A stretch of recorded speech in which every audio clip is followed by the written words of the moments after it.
Mhm. So it's the way it worked. Hey, thank you for taking a minute out today. It's great to meet you. Sure, you too.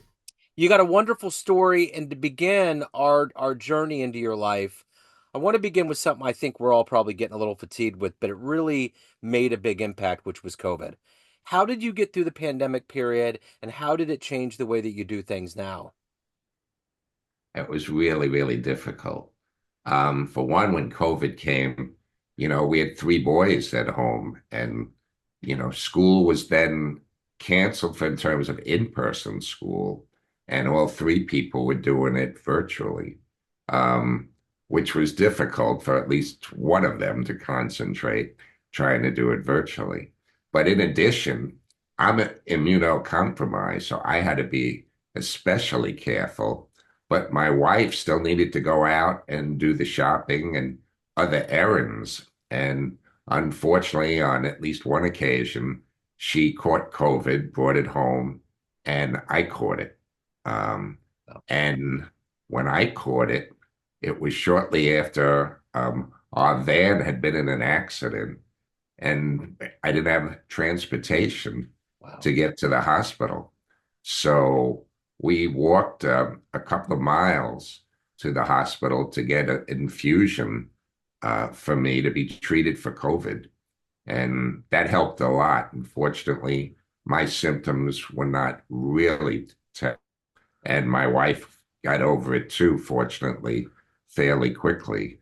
But I've gotten COVID twice since then as well, Wow. including once in September. And those times I went to a different hospital and had the remdesivir IV treatments for 3 days. But I've been fortunate that despite being immunocompromised, I've handled it fairly well in terms of being sick with it and yet not being devastated by the effects. So I want to kind of scratch the surface of your fascinating life, which That's is a what part it of is. your book. And I want to begin that process with I'm going to put you in front of a bunch of third grade students.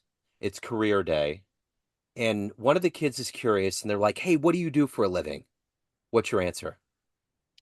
What do I do? Well, I recently retired, but what I was doing for a living was I was working as a lawyer, as an assistant district attorney, prosecuting criminal cases. And we're not being recorded now, are we? Oh yeah, no, I do. I do. Yeah, I come from I jazz just so you radio. know, just just so you know, I spoke to a group of high school students. Oh, I guess it was about maybe 6 years ago, and I was telling them, I was introduced that, I was injured playing football, but since then I went back to school, completed my undergraduate degree, completed two master's degrees, completed law school, was working as an assistant district attorney, and hands went up, all asking me about football. Here I wanted to tell them about my education and working hard to, deal with a disability, but still to make something of your life and what you can do when you're faced with these obstacles. And the young students were very interested more in my playing football. That's the young mind. You know what I remember when I was in junior high, there was an athlete that came in, and he all he did is he walked in the room, he took his marker out, and he put a number on the wall. It was 0.000312, and he laid the pen down. He said, "What does that number mean to you guys?" And we're all looking around like, "I don't know." And he was like, "That's the chance that any of you in this room will become a professional athlete one day." Hmm, right. That's it. That's the addendum to what you're doing. Because at the end of the day, whether you have something that alters the course of your life or just in general, becoming a professional athlete is really, really slim and difficult. There's not many humans that have been on this planet that have been able to get to that point. Absolutely. Well, I knew early on I would not be one of them. I mean, I played ball for the enjoyment of playing, and it was a great way to keep in shape, but I'd never thought of it as any possible future. Yeah. Well, the thing that fascinates me about being a lawyer is you guys know so much about everything. You guys are like the best person to have on a trivia team. So I got to know when you got into school, did they say to you, look, you need to know a little bit about everything. Even if you don't know about, scuba diving, you need to understand it because you could get a case. Was there any like acumen that was built up along that line when you got into law school? Not really. It was more about a way of approaching problems Yeah. and about thinking logically, right? Trying to keep an open mind, trying to look at both sides of an issue, and being really thinking logically, step by step, how to resolve an issue. And we learned in law school, one, not just, taking a particular side, but learning how to argue both sides of an issue. Yeah. Yeah. And it was a great education learning that. 100%. So when you were a kid, when you were in the third grade, what did you want to be? What was your dream to grow up and become? Well, I think my first dream was to get a horse, go out to a ranch, and become a cowboy. Yeah, sure. That didn't last very long. But after that, I really wasn't sure. All through my schooling, my best subject was math. I was always very good with numbers, and I thought I would do something in the field of mathematics. What, I wasn't sure. Yeah. It's interesting. My dad's from New York. He looked like somebody that was in a Goodfellas film, and he always had this love of like Oklahoma and cowboys and horses. Like when you said that, it took me right back because he seemed like the last guy in the world, that would be into that. But that was his thing. If he could be a cowboy and walk into the saloon and flick that coin in the air, he'd be happier than plum pie, you know?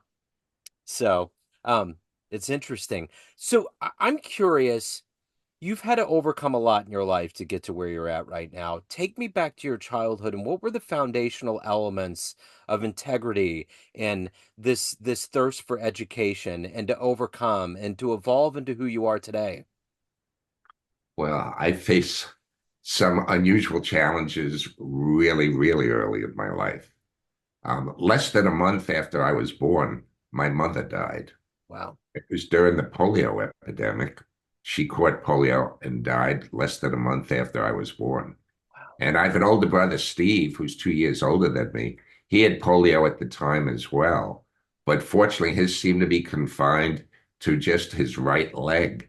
And he underwent about 6 months of physical therapy and totally recovered. And he later became a really good athlete. So after my mother died, we moved in, my father, brother, and I, with my grandparents for a while. And my grandparents, both sets of grandparents, had an enormous influence on my life. They taught me the importance of family, of helping others, and just trying to do the right thing and be the right kind of person. And I might say that that also extended to my aunts, uncles, cousins. It really was a family event to help everybody. And that made a huge difference in my life. So obviously one of the formative moments that happened in your life at Cornell University in 1970 was the accident. And I'm sure you've retold this tale many, many, many times in your life, but I'm curious, when did you realize that it wasn't just like an injury that was gonna just be an injury like we see all the time in football? Guys get carted off, they come back a month later, or they come back after they go to the tent. But when did you realize this was something that was more serious? Actually, that took quite a while. It wasn't even while I was still on the football field. What happened is I broke my neck and damaged my spinal cord making a tackle on a kickoff in a game. And at the time, I completely lost all movement below my neck and lost sensation as well. So I couldn't feel anything below my shoulders. I thought it was just the impact of the tackle. And perhaps maybe it was a pinched nerve. And in a few seconds, minutes at the most, I would jump up and run off the field. At that time, I had never heard of a spinal cord injury. I didn't know what that entailed at all. And I was then taken to the hospital by ambulance and was told that I broke my neck. So I thought, well, once my neck heals, once the break in the neck heals, then I'll be back up on my feet again. So had no idea what the ramifications of a spinal cord injury was. And it was months before I had any idea that this wasn't going to be a short-term event. So there's a lot of what I see in your story that's a testament to the human will, the spirit. But also there has to be a whole carte blanche of medical advances that have been in order for you to be able to live your life the way that you have. Absolutely. I was told early on by my family, who was trying to keep my spirits up, never to lose hope. There were advancements in medicine all the time. And obviously, my mother's death was one of the examples because a few years after she died, suddenly they came up with a vaccine for polio, Yeah. right? At the time of the polio epidemic, nobody knew that was going to be just a few years away. So with respect to me, I knew that they were doing research and making advancements in medicine all the time. And one of the challenges for me and my family was to keep my hopes up, not to lose hope, to stay motivated and do as much with my life as I can until that eventual cure would come about. And not to just sit back waiting for it to happen, but to do something with my life. So in your legal career, you probably saw a lot of heavy stuff, dealt with a lot of heavy things. What was the one case? What was the one time in your career where you had to really go through something that made you grow or you realized something and it really made you a better lawyer? There were a number of things that caused me to become a better lawyer. But I might say that my my first trial, the defendant was deaf and mute. And I couldn't believe. Here I was. I had previously worked as a vocational rehabilitation counselor, working to help people who had physical disabilities. And suddenly, my first trial, I'm prosecuting an individual who was deaf and mute, but who unfortunately was not a very nice person, had been involved in a car accident, and then tried to assault the person who was driving the other car. And through that trial, we had a sign language interpreter.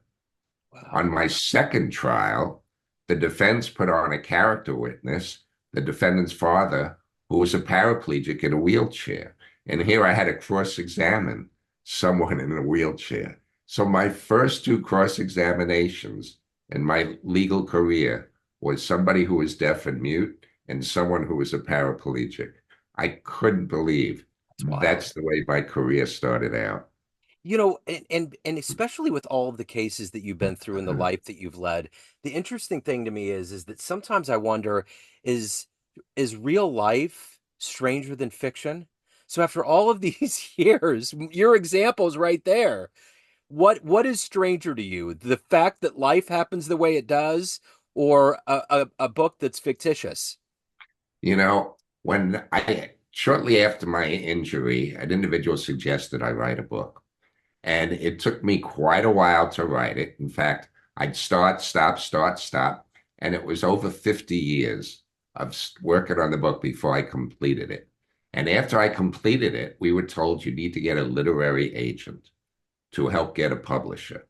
And we looked for a literary agent for quite a lengthy period of time and I couldn't get somebody interested. And my wife and I started to talk about, maybe if we advertised it as a novel and not as a true story, people would be more likely to believe what we did and how I got to this point. Well, fortunately, we ended up getting a publisher, 12 Tables Press, that published my book. But we seriously thought that we should tell people it's just a novel and maybe more people would be interested. But that is the weird thing about the literary world. Like J.K. Rowling couldn't put her real name on there. I mean, there's all these pseudonyms and all these things that people have to do because, there's just so many things that can derail it. Absolutely. And before we published our book, there was a best-selling book that later became a popular movie called Me Before You.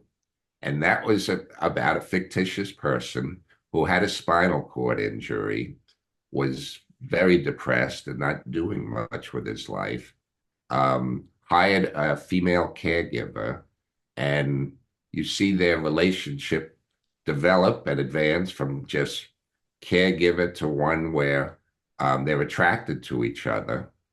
And I don't want to give away the ending, but it did not have as satisfying an ending as the life my father and I have built. So I'm My curious. wife and I have built, excuse me. Yeah, yeah, I don't know yeah. if I No. said that right. Yeah, Yeah. no, I get what you're saying. Yeah. So Right. I'm curious. You said you started and stopped this so much. So I'm curious, when you're writing a book, you're ultimately going through some painful things. You have to relive things that you may not want to Right. relive. Was that kind of the reason why it took so long? How did it take so long? Well, it took so long for a number of reasons. One, I can't write. Right. So I needed to depend on somebody else to dictate to and sit next to me for lengthy periods of time and type. And eventually that was my wife doing that. Initially, a friend of my aunt's named Albert Meglin came to visit me in the rehab center and suggested I write a book, one, to help me deal with the depression I was going through, because at that time I was severely depressed, but two, to let people know exactly what's involved with rehabilitation and dealing with a spinal cord injury. So he would come once a week to the rehab center, and I didn't know how to write a book. He said, "Well, why don't you just tell me what happened today and then go back and tell me about your injury and what happened in your life?" And it was taking a long time and difficult, obviously, to do. And then I got out of the rehab center and later returned to school, so I couldn't meet with him. So I'd start and stop when, we were able to get together. And later, after I got married with my wife, I'd, start and stop. And one, it was very difficult to get the time to do it. But as you definitely indicated, very difficult to relive these experiences because what was I doing? I was going back and basically reliving in as much detail as I could what my injury was and what I went through. And I never looked at myself as a writer. So just to give you an example, what would happen, I'd be dictating to my wife and I'd say, well, you know, yesterday I went to the store. And she'd say, no, you can't just say you went there. How did you go there? What were you feeling when you went there? How did it feel when you were at this? And trying to pull out all these feelings, that maybe I was suppressing for all these years about the most difficult times in my life. So it was really challenging to talk about it and get it all on paper. I interviewed someone recently that talked about how at the end of the day, with as goofy as everything is in our world, from politics and everything else that's going on, at the end of the day, art may save us. Art and literature. How cathartic is this book for you? Has this been kind of a salvo, a kind of a saving grace for you to have this story out? It really is because, you know, most people that know me really don't know much about my life story. Whenever I've been out in public, I've tried to keep, a pleasant and positive face and disposition and not dwell on the issues that I faced. So most people had no idea what many of my challenges have been all these years. Yeah. So it's really opened up a lot of people's eyes who have been dealing with me for so many years and not knowing this. And it's changed, I think, the way some people relate to me. And it gives me the opportunity to share my life story with others who are dealing with adversity, Hmm. because I know everybody has challenges in their life. And if by hearing my story, that helps them deal with their challenges, obviously that makes me feel really good. And to try and give some encouragement and support to others who have disabilities or facing serious challenges in their lives, or to their relatives, into how they can help deal with it, it makes me feel really good that, I've been able to do that. And I've had a lot of people tell me that my story has helped motivate and inspire them to do more with their lives. And that especially makes me feel good. So you've obviously accomplished and overcome quite a bit in your life. What is it out of everything that you've done up to this point in your life are you the proudest of? Oh, no question. Instead of trying to be the best husband I could be and the best father I could be. I don't know if your listeners know my full story, but I married my incredible wife, Anna, in 2003, shortly before I turned 53 years old. Wow. And when I married my wife, Anna, she told me that she wanted to have my baby, not just a baby, my baby. Now, this really seemed impossible. At that time, I had been paralyzed for more than 30 years, and I was already in my 50s. But we looked into various options and decided to pursue in vitro fertilization. Yeah. And through what I would call the miracle of science, Anna became pregnant. And on January 24th, 2005, I was present in the delivery room when my wife gave birth to triplets. We have Wow. triplet boys, and that's what I'm most proud of, being a good husband to Anna and a good father to my triplet sons, Joey, Jimmy, and Timmy. And just so you know, my three boys are now 19 years old and sophomores in three different colleges in upstate New York. Wow, that's incredible. So at the end of the day, everyone has a perception of you. There's all these pockets of people, family, friends, everybody that knew you in your legal career, everyone that's read your book, but ultimately you run the show. What's your perception of you? Who do you think you are? I think I'm one, a survivor, one who's somebody who can face challenges and deal with them, not shrink away from them. And three, I'm somebody who really wants to help others. And if what I went through can be a source of inspiration or motivation to others, that motivates me to get my story out, my message across. And I'm grateful to you, for giving me the opportunity to share my story and to tell others that you can do it, that, Yeah. when you face challenges, don't shy away. And one of the messages that I want to give is not to set limited expectations for people because your expectations can have an enormous effect on what others eventually accomplish. When I was in the hospital, it seemed the medical personnel thought the best I would ever be able to do would be to someday sell magazine subscriptions over the telephone. And I was devastated when I saw that. When I was injured, I was a, had just started my junior year at Cornell University, where I was majoring in industrial engineering, one of the most prestigious engineering schools in the country. And in an instant, suddenly people thought the best I'd ever be able to do would be to sell magazine subscriptions over the telephone. I was determined to do more than that. Yeah. So I went back to school, got, a few degrees, and eventually worked as a lawyer. And I had a lot of help every step of the way. But when I think of people's limited expectations, I really want to encourage people, don't set those limited expectations. Many of the fellow patients that I was with in the rehab center didn't seem to be doing much with their lives. And I believe that was because nobody thought they could or expected them Yeah. to do more. So they weren't encouraged to do more than they were doing. And I think that's important. Now, at the time I was hurt, I didn't know of any other role models that I could look to inspire me, to encourage me, to be able to say me, you can do it. It's been done before. They may have been there. I just didn't know about them. Um, and I'm hoping perhaps I can inspire others to do more with their lives. I mean, I was injured well before Christopher Reeve was injured, Yeah. and he's been such an inspiration to so many people. And it was such a terrible loss when he died so young because I just thought he was incredible and brought tremendous interest and attention to problems with disability in itself and spinal cord injuries in particular. And we need more people, more role models Yeah. to bring attention to these type of disabilities and to show that people can still do a lot with their lives. Well, Ken, you've done that. This has been truly inspirational. Your wonderful book is behind you.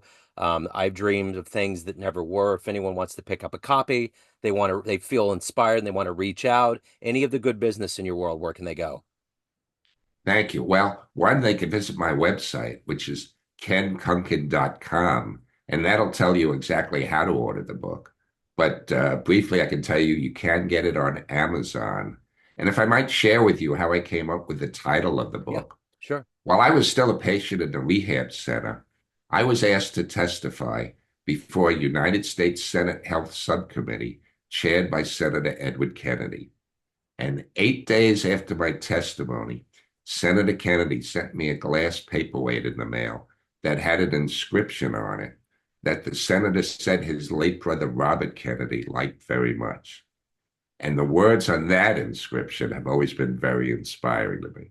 And that inscription read, "Some men see things as they are and say why. I dream of things that never were and say why not." And that's where I got the title of my book. I dream of things that never were. The Ken Kunken Story. I love it. That is so, so wonderful. What a great life you've lived. Thank you, Ken. Thank you for taking a minute out and keep doing wonderful things out there, man. It's so good. Thank you. I appreciate that. Yes, sir. Take care.